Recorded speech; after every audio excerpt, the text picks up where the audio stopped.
아멘. 아멘. 오늘 사도 바울은 에베소 교회를 목회하고 있는 디모데에게 계속해서 권면의 말씀을 하고 있습니다. 특별히 오늘 본문에서는 마지막 때에 어떤 일들이 일어날 것인가, 또 그리고 마지막 때에 무엇을 붙잡아야 할 것인가에 대한 이야기를 하고 있습니다. 특별히 오늘 3장 1절에 보면 말세에라고 오늘 사도 바울이 이야기하고 있습니다. 말세라는 것은, 성경에서의 말세는 예수님이 오신 그 초림부터 또 재림 사이의 시대를 이야기합니다. 그러니까 우리는 이미 예수님 오신 이후에 말세를 살아가고 있는 것이죠. 이 마지막 때에 예수님 다시 오시는 그날까지가 우리는 이미 살아가고 있는 말세의 때를 살아가고 있습니다.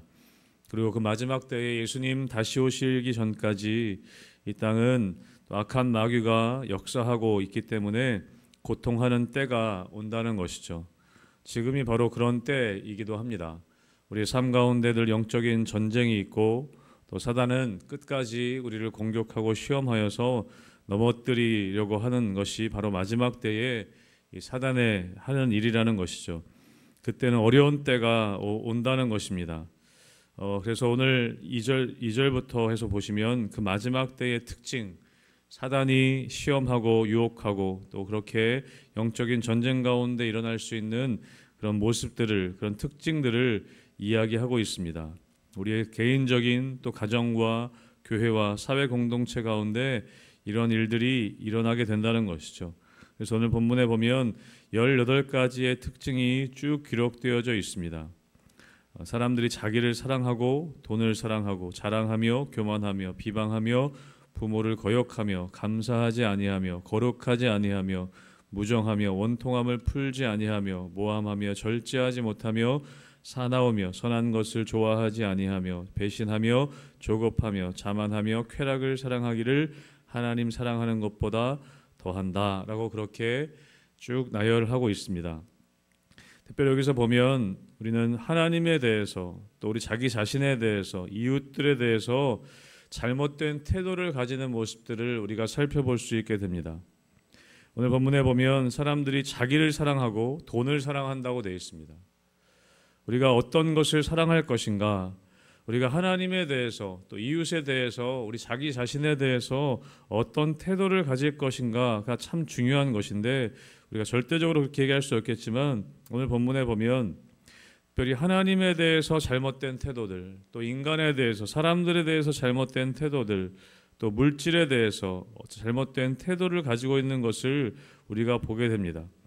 말세가 되면 어떤 것이 문제가 되는가? 사랑에 대한 이야기를 하고 있습니다. 자기를 사랑하고 돈을 사랑하고 그 쾌락을 사랑하고, 사랑은 하는데 그 사랑의 대상이 잘못된다는 것이죠. 오늘 말씀에 보면 자기를 사랑하고 돈을 사랑하고 또 뒷부분에 보면 쾌락을 사랑한다라고 이야기하고 있습니다. 그것을 하나님 사랑하는 것보다 더한다는 것이죠. 그러니까 그 대상이 잘못된 대상이 된다는 것을 이야기하고 있습니다. 여러분, 우리는 하나님에 대해서는 하나님을 예배해야 합니다. 하나님을 예배하고, 또 사람들에 대해서는, 이웃에 대해서는 하나님께서 사랑해라 라고 말씀하셨습니다. 그리고 오늘 나오는 것처럼 물질에 대해서는 우리는 물질을, 하나님 맡겨주신 물질들을 잘 사용할 수 있어야 합니다. 우리는 그것이 바뀌어질 때, 그 대상이 바뀌어질 때 우리의 삶의 변질과 그리고 잘못된 모습들이 나타난다는 것이죠. 하나님에 대해서는 하나님도 사랑하고 열심히 하나님 예배해야 합니다. 마음을 다하여 예배해야 되고, 이웃에 대해서는 우리가 내 몸과 같이 이웃을 사랑해야 합니다. 그리고 물질에 대해서는 하나님 맡겨주신 청지기로서의 역할을 잘 감당하여서 그 물질을 잘 사용해야 합니다. 여러분, 그런데 우리가 타락한다는 것은 무엇이냐면 그 대상을 바꾼다는 것에 그 타락의 시작이 있습니다. 하나님을 예배하는 대신에 하나님을 무시하고 물질을 예배하기 시작합니다. 이웃을 사랑하고 이웃들을 섬겨야 하는데 그것을 바꿉니다. 물질을 사용해야 하는데 사람을 사용하기 시작합니다. 사람을 내 유익의 도구로 사용하기 시작한다는 것이죠. 그리고 물질은 섬기고 물질을 사랑하게 되는 그런 타락의 모습, 그 대상을 뒤바꿔 버리는 것이 우리 삶에 나타난다는 것입니다. 그래서 오늘 말씀에 나온 것처럼 이 마지막 때에 사람들이 돈을 사랑하고 자기를 사랑하고 비방하고 부모를 거역하고, 그러니까 사람에 대해서 사랑하고 섬겨야 할 것인데 사람을 내가 원하는 것을 취하기 위한 이득의 수단으로 사람들을 이용하기 시작합니다. 그리고 물질은 잘 사용해야 하는데 물질을 섬기고 물질을 사랑하기 시작합니다. 하나님을 예배해야 하는데 하나님을 예배하지 않고 하나님을 무시하기 시작한다는 것이죠. 그것이 마지막 때의 특징이라는 것입니다. 그래서 우리는 점검해 봐야 합니다. 내가 무엇을 예배하고 있는지, 내가 무엇을 사랑하고 있는지, 나에게 맡겨진 물질들을 잘 사용하고 있는지, 우리는 그 대상에 대해서 내가 무엇을 섬기고 무엇을 예배하고 무엇을 사랑하고 있는지를 우리가 그것을 잘 살펴볼 수 있어야 한다는 것이죠. 그것이 결국에 어떻게 결론적으로 나타나는가, 우리 5절 말씀에 결정적으로 이렇게 이야기하고 있습니다. 우리 같이 함께 읽어보겠습니다. 5절 말씀입니다. 시작. 경건의 모양은 있으나 경건의 능력은 부인하니 이 같은 자들에게서 내가 돌아서라. 아멘. 결국에는 모양만 남게 된다는 것이죠. 모양은 있는데 본질은 사라지고 능력은 사라진 모습이 우리들에게서 나타난다라고 기록하고 있습니다. 경건의 모양은 있으나 경건의 능력은 부인하니 이 같은 자들에게서 내가 돌아서라라고 이야기하고 있습니다. 여러분, 우리 마음 가운데 우리 삶 가운데 이런 모습이 있을 때 거기로부터 돌아서야 한다는 것이죠.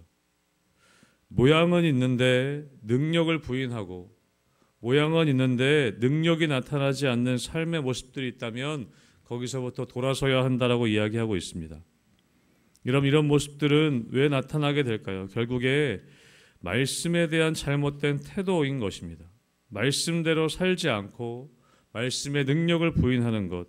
그래서 여러분 6절부터 보시면 남의 집에 가만히 들어가 어리석은 여자를 유인하는 자들이 있다. 거짓 교사들을 이야기합니다. 교회 안에 성도들의 삶 가운데 거짓 선생들이 들어와서 잘못된 진리, 거짓 진리를 가르친다는 것이죠. 어리석은 여자를 유인하는 자들이 있으니 그 여자는 죄를 중히 지고 여러 가지 욕심에 끌림 받아 7절에 뭐라고 얘기합니까? 항상 배우나 끝내 진리의 지식에 이를 수 없느니라. 우리가 경건의 모양은 생기고 모양은 있는데 능력은 부인하게 되고 마지막 때에 잘못 사랑하고 또 잘못 대하고 하나님에 대해 사람들에게 물질에 대해서 잘못된 태도를 가지게 되는 이유는 무엇이냐면 결국에 말씀, 진리에 대한 잘못된 가르침과 잘못된 거짓 진리를 배우게 되는 모습 속에서 그것이 나타난다는 것입니다. 그래서 6절에 나온 것처럼 가만히 들어온 것들이 있다는 것이죠. 가만히 들어온 거짓 교사들, 거짓 선생들이 잘못된 진리를 가르친다는 것입니다. 사랑하는 성도 여러분 죄의 유혹은 가만히 들어옵니다. 우리가 모르는 사이에 들어온다는 것이죠.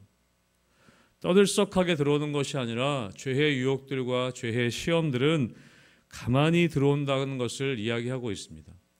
그래서 우리는 늘 깨어서 살펴볼 수 있어야 한다는 것이죠. 내 안에 잘못된 습관들, 내 안에 잘못된 거짓 진리들이, 세상의 진리들이, 세상적인 세속적인 그런 진리들이, 지식들이 우리 가운데 들어와 있지는 않은가. 교회 안에도 마찬가지라는 것이죠. 하나님의 말씀이 기준이 아니라 세상의 가치들과 세상의 세속적인 이야기들이 교회 안에 들어와서 그것이 말씀인 것처럼, 그것이 진리인 것처럼 그렇게 우리를 유혹하고 넘어뜨리고 있지는 않은가 돌아보아야 한다는 것입니다. 여러분, 그렇지 7절에 나온 것처럼 항상 배우나 끝내 진리의 지식에는 이를 수 없게 되는, 그것이 사단의 또한 계략인 것을 이야기하고 있습니다. 그래서 오늘 사도 바울은 이야기하는 것이죠. 그것의 특징이 무엇이냐? 경건의 모양만 생기고 능력은 인정하지 않게 되는, 부인하게 되는 일들이 우리 삶 가운데 나타난다는 것입니다. 사랑하는 성도 여러분, 여러분의 삶 가운데 경건의 모양이 아니라 경건의 능력이 회복되시기를 주님의 이름으로 축복합니다. 여러분, 경건의 능력은 어떻게 회복됩니까? 결국에 말씀을 붙잡게 될 때, 복음의 능력을 붙잡게 될 때, 복음의 능력, 복음의 진리가 다시 세워지게 될 때 우리는 경건의 능력, 복음의 능력을 회복할 수 있는 것입니다.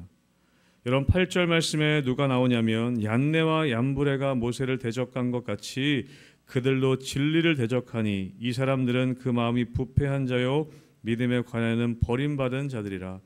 여러분 얀네와 얀브레는 사실은 다른 본문에는 성경에 나오지 않습니다. 그러나 히브리 전승에 의하면 얀네와 얀브레라는 사람이 모세가 기적을 행할 때, 출애굽 당시 기적을 행할 때 모세를 대적했던 사람이라고 그렇게 전승에는 기록되어져 있습니다.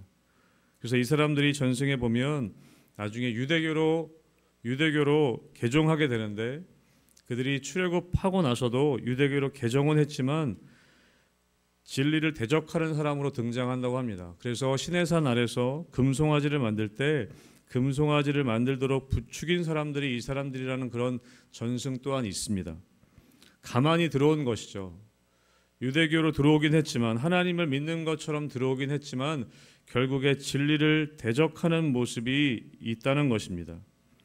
여러분 사단은 진리를 왜곡해서 진리하고 완전히 대적하는 것이 아니라 대적하는 모습으로가 아니라 비슷하게 들어오지만 결론은 진리를 대적하는 모습으로 나타나게 된다는 것입니다.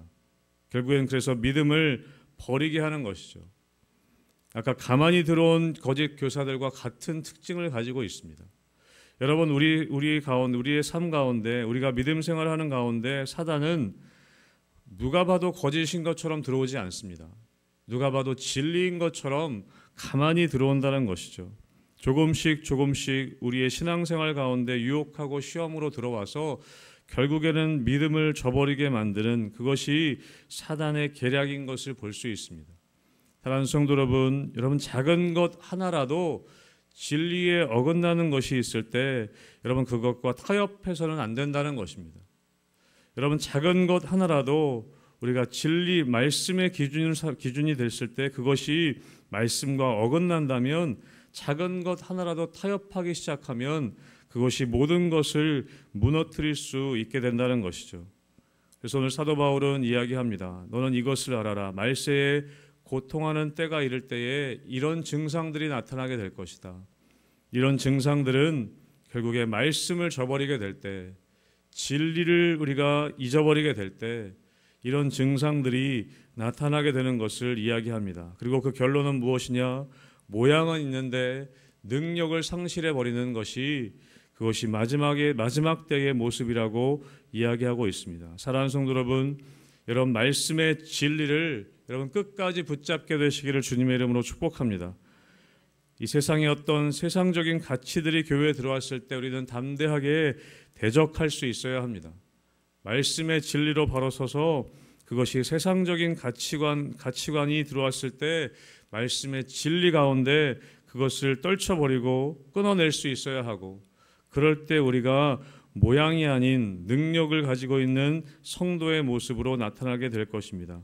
저는 우리들의 삶 가운데 끝까지 말씀의 진리를 붙잡음을 통해 말씀 가운데 타협하지 않음을 통해 이 마지막 때에 모양이 아니라 능력으로 하나님의 복음을 전하는 귀한 우리 성도님들과 우리 교회가 되기를 주님의 이름으로 축복합니다. 아멘.